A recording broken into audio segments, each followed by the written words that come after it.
Come on, buddy. Why aren't you working? Come on, presenter, dude. Wake up. Okay, here we go.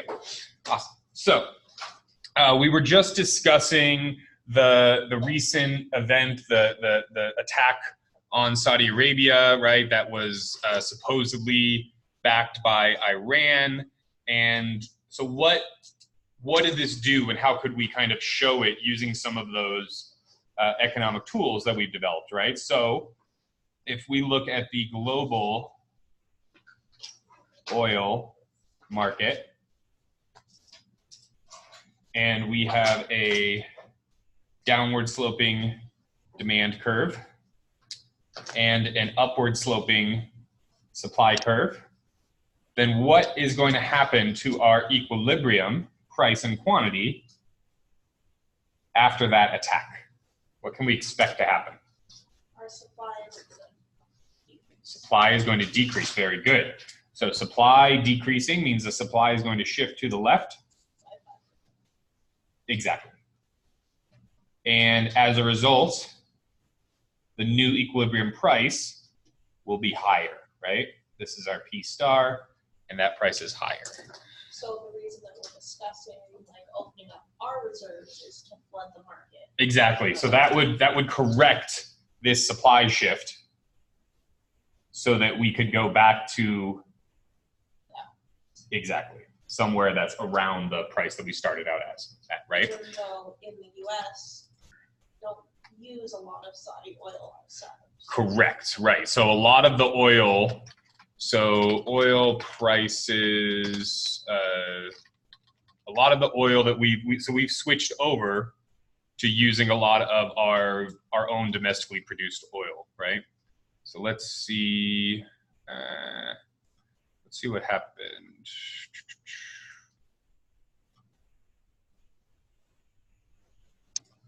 So honestly, it really didn't, compared to what happened over here, it didn't take that much of a dive at all, did it?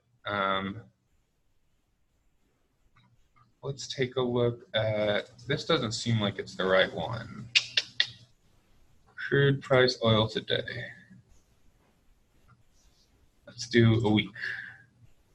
So at one point it went up to 58.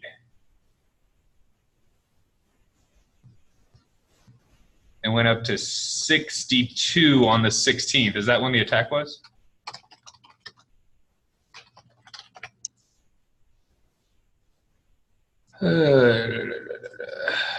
When did it happen? 14 September. So 2 days after. 2 days after that. And part of that was because, why? The 14th of September was a Saturday. Markets aren't open on Saturday, right? So, Monday, as soon as they opened, oil went up. And now it's come back, and it's around where it was before. It's been in this 53 to 56, a little under 60 range for a while, right? 56, yeah. So anyways, yeah, very good question.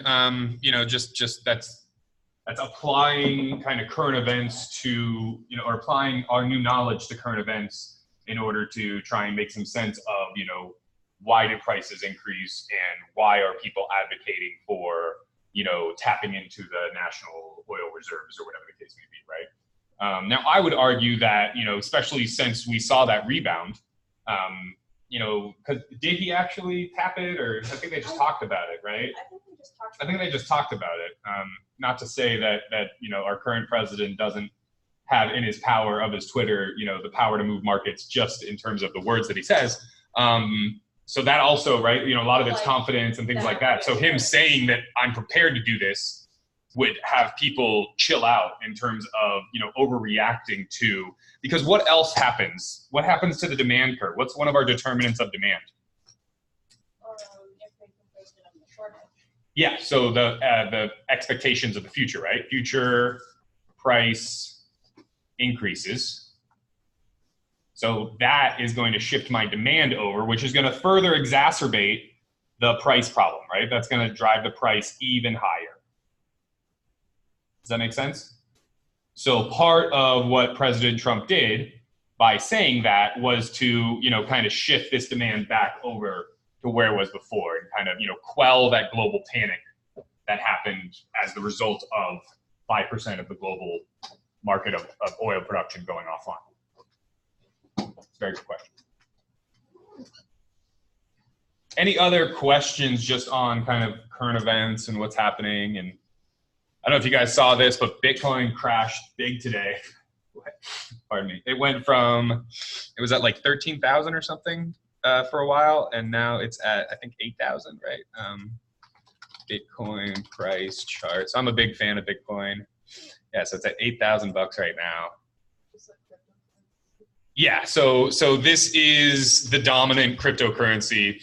All the other cryptocurrencies aren't necessarily linked to this, right? In terms of like other foreign currencies are linked to the dollar, and central banks of other countries will do certain actions to try and keep their exchange rate a certain value of dollars, right?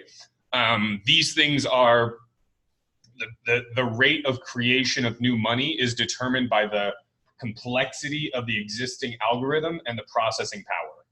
And so essentially it from the get-go, so this was designed by some very shady internet avatar named Satoshi back in 2008. Most people argue that the reason why they designed this is because they were kind of bullshit at how the major economies both didn't see the great crash coming, and also how they reacted and how they essentially bailed all of the banks and the big businesses out and kind of screwed all the little people, right? So he started this type of so this protocol that happens in Bitcoin when you make stuff, that's been going on forever. Like, do you guys know about GitHub at all? You heard about GitHub? GitHub is a platform for developing software. So you upload software, and somebody else, maybe somebody you're working with, they can edit it and they can upload it too, and it'll look at how similar is it to the last upload, and it'll kind of like patch it together, right? So the same protocol that programmers have been using forever, this guy decides that he's gonna use it for transactions on the internet. And it was largely popular with the Silk Road, right? Which was a way to buy and sell, illegal drugs and things like that. The dark web, right? But lately, in the last, 10 years or something, right? So this thing, it was only $20 back in, and then it went up to $100 in 2013.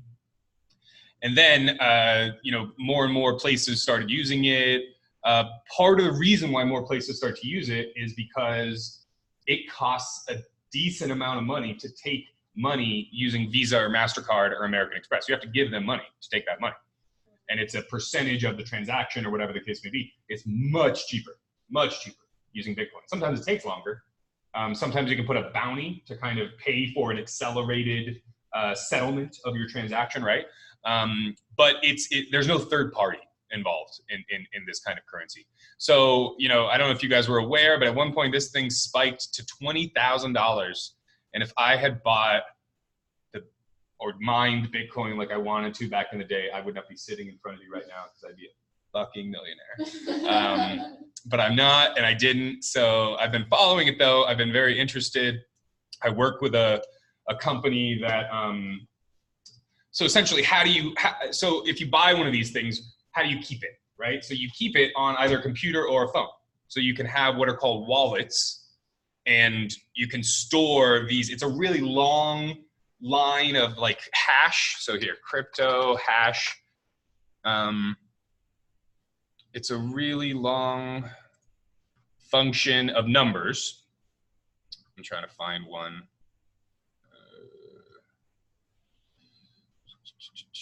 Maybe it's not going to be as easy as I thought. Hash example. Here we go. So this is it. This is, so this is the data, and this is like the hash. This is the way, this is the encrypted code of the data. And so I work with a company that builds wallets that like are local on your phone so that you can buy and sell and transfer Bitcoin really easily. So just by like scanning somebody else's QR code or like say I got paid in Bitcoin and I just bought Walmart e-gift cards with that for like a 1% fee or something like that. So it was like 50 cents or something every time I did it. And then the Walmart gift cards go to my phone and then I use them at the store. So instead of using a bank, I have this wallet thing, right? And so I don't have to pay any money. I don't have to get any direct deposits. I don't have to worry about how long, like, so sometimes I've been paid and the bank takes 14 business days to clear my check, which is nearly 3 weeks. It's bullshit. And so I'm a big proponent of this. This is essentially money that's untethered to any government. It's untethered to any, bureaucracy or whatever, right? Now, at the end of the day, what is money backed by? Even when money was backed by gold and silver and stuff, money's backed by faith, right? So if everybody stops believing that a Bitcoin is worth something, if everybody stops buying it to, buy things online or to send money to people, right? Like remittances are a huge thing. So people that work in other countries, I think it's like almost half of the Filipino male population works in other countries and sends their money back to the Philippines. And those transfers cost a lot of money. But if you do it in this kind of currency, it doesn't, right? It's a lot cheaper. It's more secure. Like I said, it just takes some time, right? And so yeah, the price of it has plummeted. It's been chilling around, 10,000 for a while, between kind of 10,000 and 12,000. And today, I don't know what happened just in the last few days, but it's down to like 8,000. So I'm waiting. I'm hoping it falls more. But yeah, in the last week, it went down $2,000. I wonder what this says. Ready to buy. Oh, this is with Coinbase. So what you don't want to do is buy it in Coinbase because then you don't actually own it. You're literally buying like a share of the stuff that they own.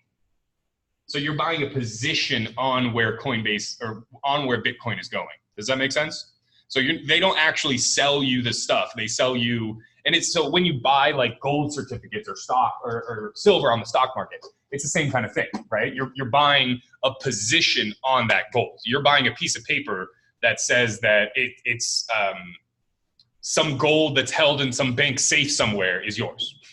And then later you're going to sell that piece of paper. The gold never moves, right? The gold just stays in that vault like for decades. But the pieces of paper change hands all the time. And so they're trying to do a similar thing in Coinbase with buying and selling cryptocurrency. Now, what Coinbase is really great for, though, is commerce, right? So if you're a small business and you want to accept Bitcoin, it's incredibly easy and it's free. You can convert it to a price stable cryptocurrency if you want, or you can just tap it out and deposit it into your bank or whatever, right? Especially if you're a small business, you need your money. Exactly. And chargebacks are huge. Chargebacks cost a ton of money for these businesses, right? Anytime you get a refund someplace, have you ever tried to return something to a small business? They were really hesitant. It's because of chargeback costs, because it costs them like $3 or $5 every time they have to refund something. Which again, kind of bullshit, right? It's just the financial companies just making a lot of money. All right.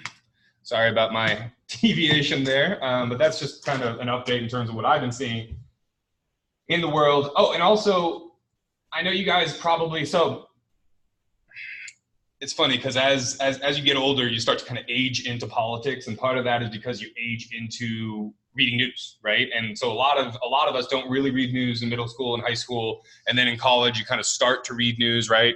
And so I don't know if you guys know this or not, but we have access, all of us have access to the New York Times for free. So I'll forward it out as an announcement to everybody because I don't have it up right now. But yeah, so if you're at all interested, they're a great source. So I recommend New York Times. I recommend a site called Project Syndicate. I have both of the NPR apps, which I really appreciate. Yes, no, those are very good as well. This is nice because it's opinion facts by some of the, like this guy, Jeffrey Sachs, I'm pretty sure he's a Nobel Prize winner. Like these are like some of the top economists and financial thinkers in the world. You'll get prime ministers and leaders of other countries that will write opinion editorials here, right? You can just talk about different sections if you're only interested in the econ or sustainability or the politics or whatever, right? So I highly recommend this one. And then also The Guardian is one of the, they've won so many awards over the last 100 years. It's available for everyone, so you don't have to pay any money for them. And it's a British news source, so sometimes you'll get stuff about Brexit and crap, right? But it's really, really great journalism. I highly, highly recommend The Guardian. They're probably my go-to. I mean, I also go on Reddit every day, but Reddit's controlled by, a bunch of influencers and a bunch of what are they called? TERF. What's it called? TERF. It's all the fake people. Like the government hires fake people to post stuff on Reddit and like support stuff on Reddit. Called TERF. AstroTurfing. So it's like it's the fake version of grassroots. You guys don't know about this? AstroTurfing? Yeah. Anyways, I'm trying not to like. I'm curious and very skeptical. So, but I still like Reddit. I've been on Reddit for a decade plus. Alrighty, so let's get back to our economic stuff. Really quickly, I want to go over the kink demand curve again. Do you guys have an issue with that? I don't think that we really got quite as solid as a foundation there as I wanted. So we'll do that. So we're going to kind of rewind to chapter 9 for a minute, talk about the kink demand curve, and then we'll jump into chapter 10. So where is that kink demand curve? It's in chapter 9.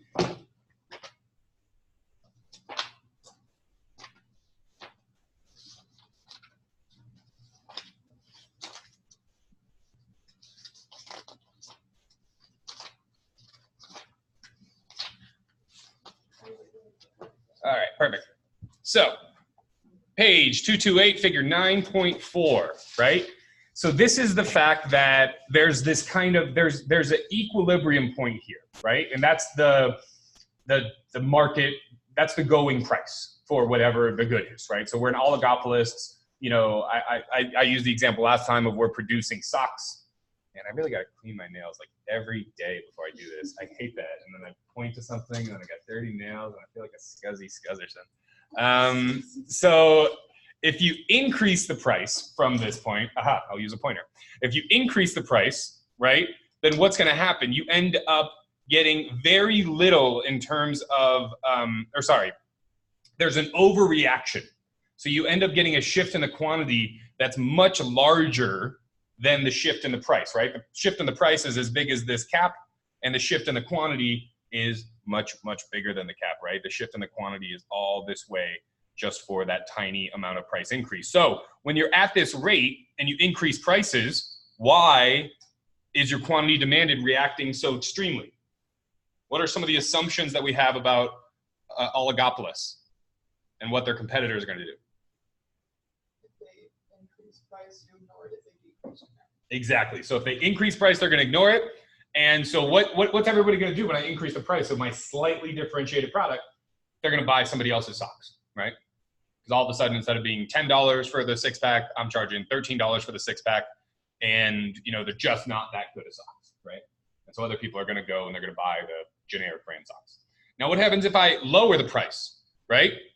Well, if I lower the price, wouldn't I love to stay on this demand curve, right, and lower the price? Because lowering the price by a little bit, if I stayed on this demand curve, would result in a ton more quantity sold.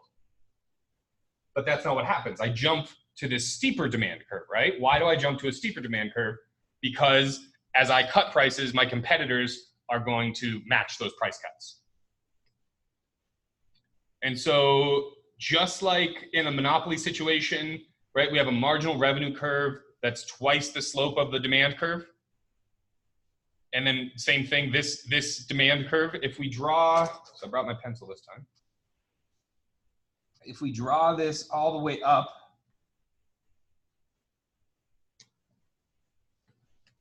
these two start at the same point, right? So remember, the demand and the marginal revenue always start at the same point. Same thing here. If we draw this, they all start at the same point. The marginal revenue just has twice the slope of the marginal cost. And so what the heck's going on with this weird discontinuity thing here, right? Well, this is essentially saying that if the marginal cost crosses through this discontinuity at all, anywhere in between this price and this price, then we're going to be profit maximizing, right? Because by having the marginal cost go through this dotted line, it's technically still like the marginal revenue. And so you're going to produce where the marginal revenue equals the marginal cost. You go down to the quantity, you go up to the price, and oh, sweet, we're at that kink point, right? So you want to be at that kink point. Otherwise, you are not maximizing. You're not maximizing your profits, right? You're not optimal.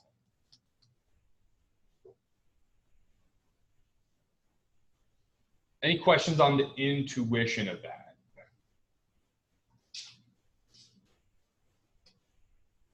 And so there's a demand curve when people are following you, and then there's a demand curve when you're on your own.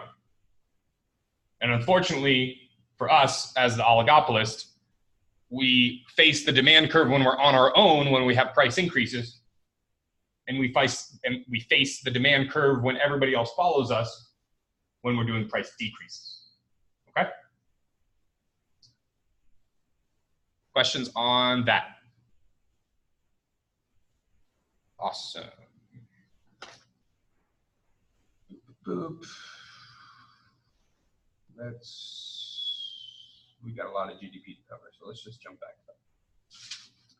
So we left off last time talking about non-investment transactions, right? Non-investment transactions. So this was, so here we'll do 1, measuring GDP, B, GDP is divided, and then 2, gross private domestic investment.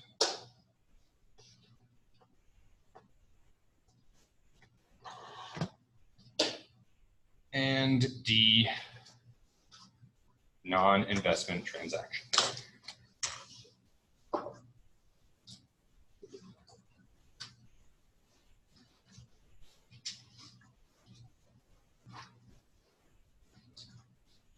So this is probably one of the most easy things to forget.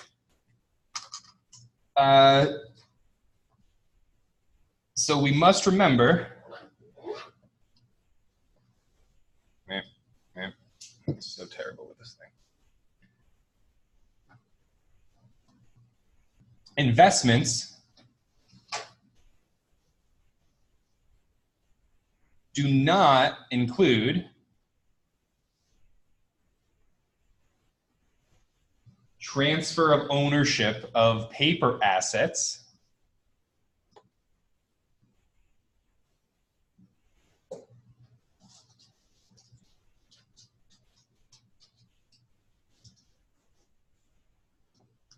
or real assets.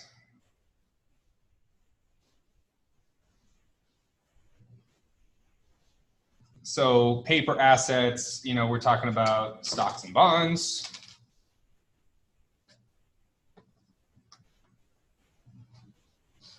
Real assets, we're talking about houses, jewelry, art. Cryptocurrency.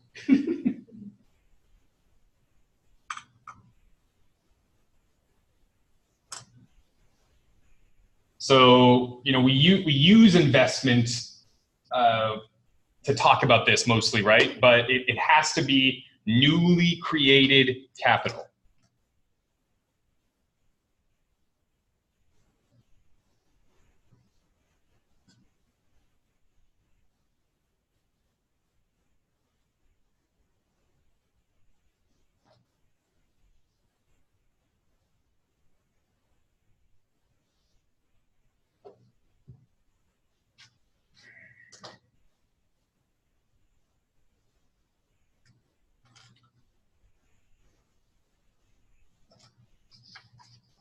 Questions on that?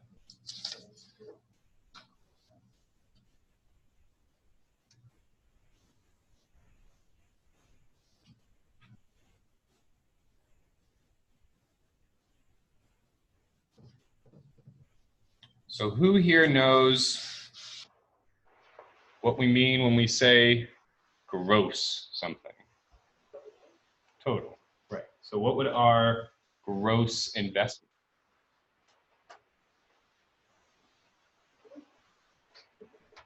So it's the total investment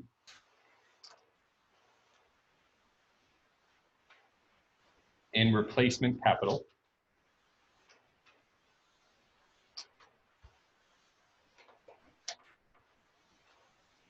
and in net additions to capital.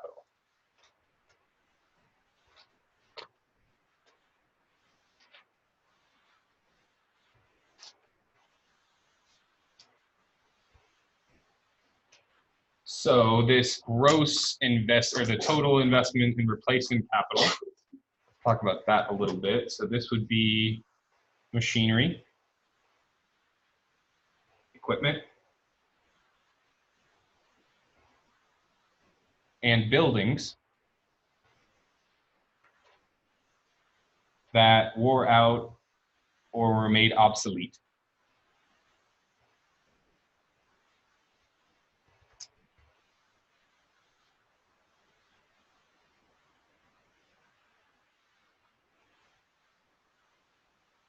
Producing that year's output.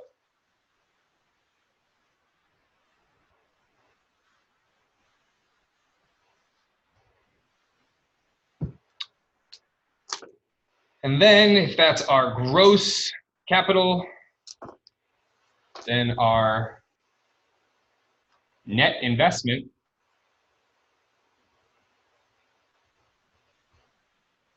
is equal to the gross investment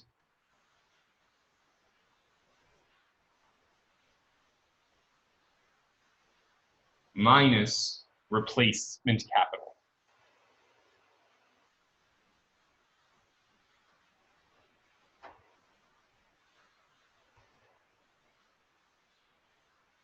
And this replacement capital we talk about as depreciation. So something depreciates over time, right? Our computers depreciate over time. The math and science building has depreciated to the point where they're going to be renovating it and rebuilding it in the next few years, right? So when we talk about net investment, we're going to talk about just that, essentially just that net additions to the capital, right? Because we're subtracting out that replacement capital. So the net addition is replacing it with something better. No, net addition is like, so there was a lot that wasn't a part of our property before, we bought it and we built a building on it. That's a net addition. Replacement is we're tearing down Berkheiser and we're putting a new building up, or we're gutting it and getting rid of all the asbestos and putting other stuff in. You added a gazebo, that'd be, yeah. If we added a rock climbing wall, I really want a rock. Don't you think more people come to the school if there's a rock climbing wall? I really think they would. BH? By Coast School? Yeah. Yeah. I'm saying, man, we gotta get with it. I remember when they put it in, I was in like middle school, went on a field trip to go climb the rock wall. Yeah. I mean, I'm sure rock climbing's not that huge here, but you know, could be. There's great rock climbing at the park, right? I'm pretty sure. Anybody? No? I need a bouldering pad. All right, moving on. Next one is government purchases. So this is going to be 1B3, government purchases. And this is abbreviated with a big old G. So government purchases, this is all spending by federal, state, and local level.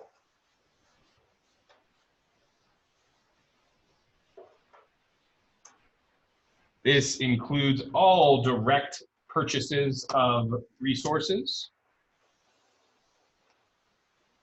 There's a fun math symbol that just means includes. It also kind of looks like the euro symbol, doesn't it? All direct purchases in resources. So when they buy concrete for new roads, when they hire laborers, right? So labor in particular. I think the federal government's like the #2 employer in Denver or something like that, because they have a huge building, federal building there. Includes all direct purchases in resources, labor in particular, excludes transfer payments. So what in the heck is a transfer payment? I'll get to that in a second.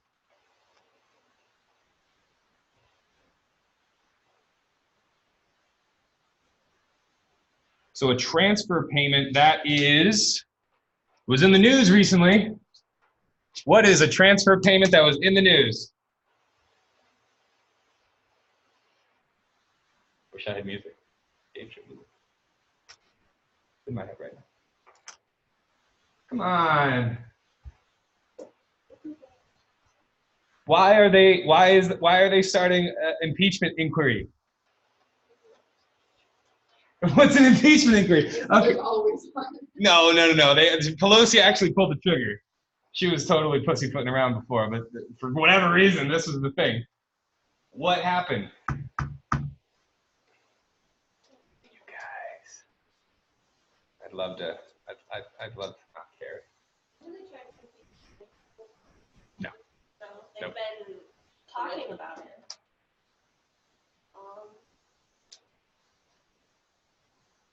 In Russia. No. Okay. So, all right. So here's what happened. So you guys know about Edward Snowden, right? And like how he whistleblew, but he did it the wrong way, right? He gave all the files to the WikiLeaks dude. Or no, sorry, Edward Snowden is the WikiLeaks. I'm talking about the other guy, Chelsea Manning, right, or whatever. So Manning, okay, the girl now. So he whistleblew the wrong way, right? Where he gave all the files, he like downloaded all this shit illegally while he was working for the NSA or the CIA and sent it to WikiLeaks. And you know, so he did his time and everything like that, and he's out of jail now, I'm pretty sure. But regardless of how you feel about whether what he did was the right thing or whatever, he did do it the right way. There's an established way to blow the whistle, right? So you guys know what I mean by blowing the whistle, by saying like, hey, what they're doing is fucked up and illegal and they shouldn't be doing it. So there's an established way to do it.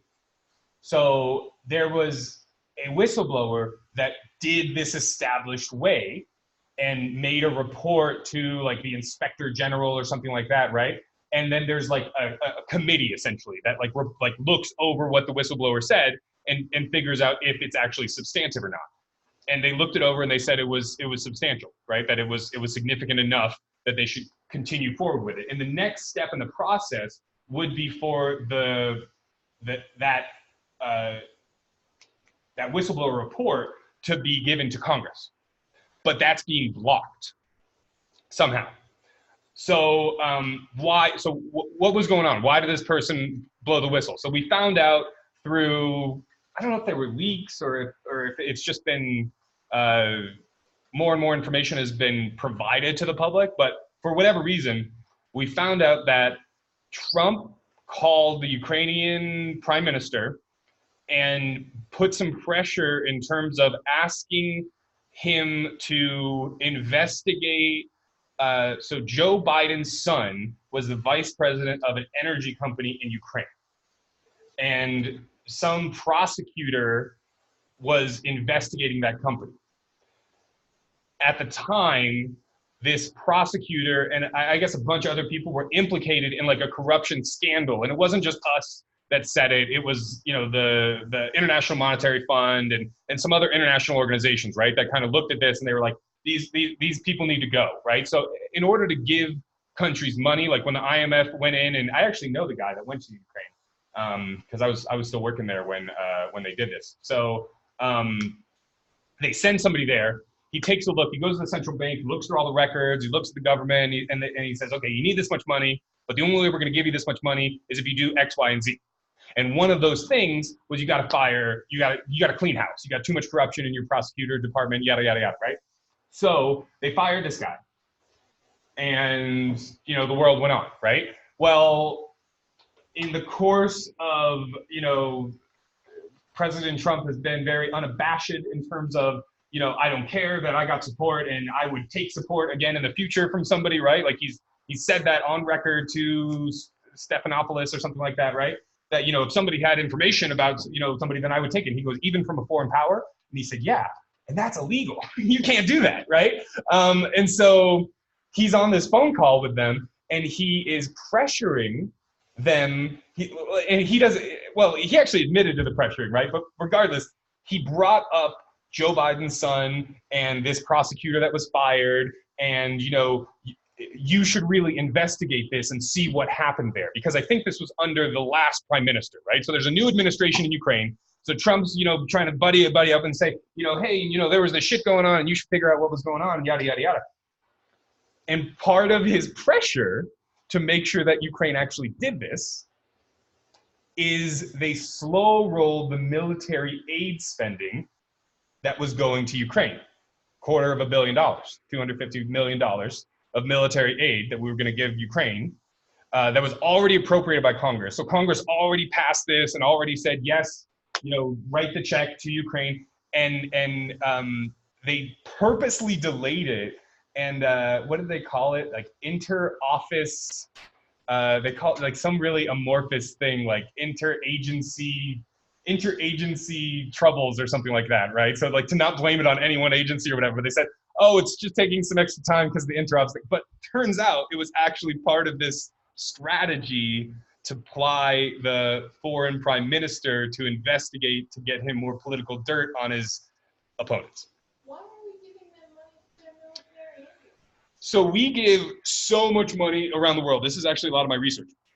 Part of why we do that is because we want access to their military bases and land and stuff like that. I mean, big reason why we're doing it in Ukraine is because we don't want more of Ukraine to be annexed, right? You guys know about 2014, maybe not, you guys probably weren't paying attention, but Russia just decided Crimea is ours now. Yeah, They just walked in and took it. And was like, we own this Now, part of why they took it, and this is, you know, this is not often talked about because it's not a very popular position, and it's not entirely admitted in terms of the government hasn't entirely copped up to it. Part of why they invaded was because Ukraine has been in discussions to join NATO for quite a while. And if Ukraine joins NATO, then all of the economic interests that Russia has in Ukraine are not as secure. And the military interests that Russia has in Ukraine. So Russia's biggest military base outside of Russia is in Crimea. Like their naval base, their main naval base is in Crimea, off of that sea or whatever, right? So our CIA director was in Ukraine when all this shit happened. And so we were most likely trying to influence and, you know, get Ukraine into NATO by whatever means possible. And Russia couldn't kind of play the diplomatic game. And so they just said, fuck it. And they just went in with an army and took over. And they took over Crimea. And then they also started to take over portions of the border between Russia and Ukraine. And they denied that it was them, right? And everybody had these pictures of the little green men, right? That looked exactly, they had guns that were Russian standard issue, right? They just weren't wearing any flags. But it was obvious to everybody who they were. So we're giving them money so that they can, you know, I mean, contain Russia, right? I mean, since the you know, the 1990s, since the Cold War and stuff, right? Like the NATO has been about containing, you know, first it was about containing communism, and now it's about containing Russia, essentially. And so that's part of the reason why we spend money. I mean, we don't, they're like the 7th biggest in terms of the recipients. We give $2 billion to Israel every year. We give $1.5 billion to Egypt. It seems like a terrible idea to give other people money and buy guns when they can so easily just back on us. We are the biggest military spenders in the world. And we're the biggest arms exporter in the world too. So this is also the military industrial complex that's completely fucked us, right? In terms of, you know, like part of the reason why there's so much military aid that we give is because what's military aid in the form of? Subsidized guns, or like our old guns that we don't want anymore, and we give them to them, and that's part of military aid, you know what I mean? But we also give them economic aid, where we just give them money that's completely unfettered, unattached to anything, and we hope they do the best for it. And you know what happens a lot of times? They end up, you know, handing out, you know, like corruption payments to all their cronies and stuff, right? They try and shore up their political power. So if it's like if it's a really bad like dictator or something like that, and we give them more money, we actually find like democracy and freedom of the press and everything like that goes down over time, right? Because what are they going to do with that money? They're not investing in education. They're not investing in institutions and roads and airports and shit like that, right? They're handing out payments to their friends and family and other political allies so they can reshore their political power, right? So that is absolutely something that we should be more aware of, and we should be kind of more, you know, upset about in terms of, right? I mean, we're only now just becoming aware of, you know, the global military presence that we have, and do we actually need that? Do we need military bases in like 60 countries and a quarter of a million troops outside of the United States at any given time, not even counting the ones that are on Navy ships, right? Like, do we necessarily need that anymore? Maybe we did 30 years ago, but now with how fast all these planes get everywhere, I mean, like all of our Navy SEALs, like Special Forces team, they all live in Washington and they all fly out of Washington. You know what I mean? Like, so our reach now and how quickly we can get to places has a lot of people challenging this notion that we need a widespread base presence throughout the world in order to Honestly, keep the status quo. it needs to go back to like spending, because we spend more than the next 5 people combined. Like it's insane how much we spend. You know, we like to keep civil unrest, so just This is a great video. It's 2016, so it's a little old, but this is military expenditure visualized.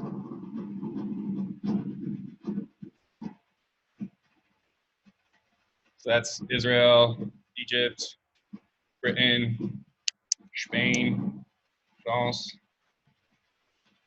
I don't know who that is. Oh, Australia, that's Britain. China.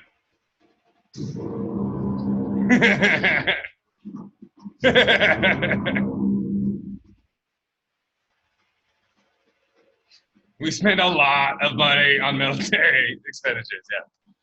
But part of the reason for that is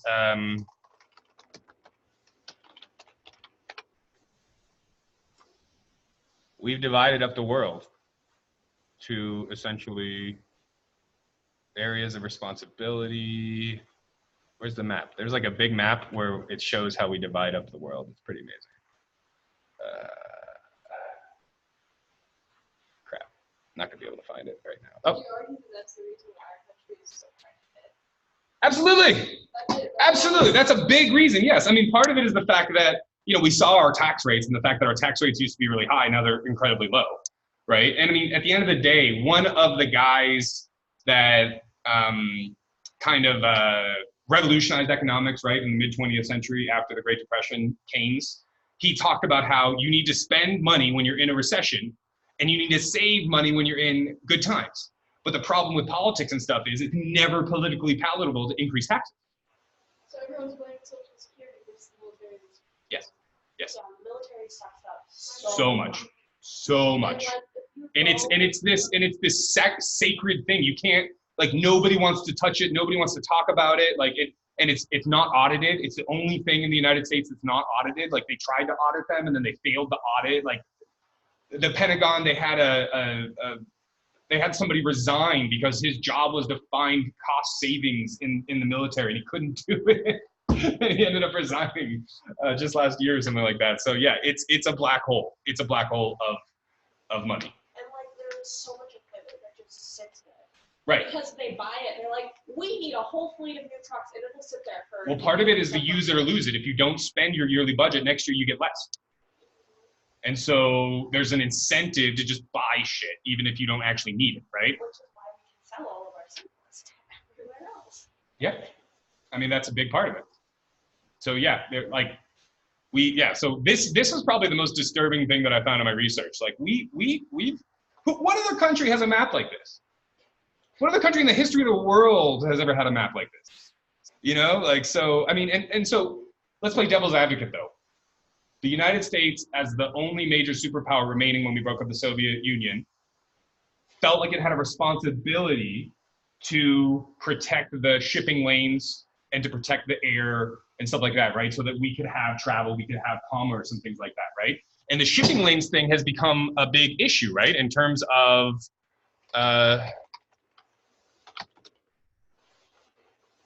this little guy, the Strait of Hormuz, right? This little section right here where all of the oil from these countries comes out. We police this. and the actions in the last few months have made it more and more obvious that we need to police this, because tankers have been getting stopped and kind of held hostage by various countries as part of this whole, so we are blockading Iran and we're telling anybody that you can't buy Iranian oil, and Iran's just like, well, fuck you, I'm gonna do what I want.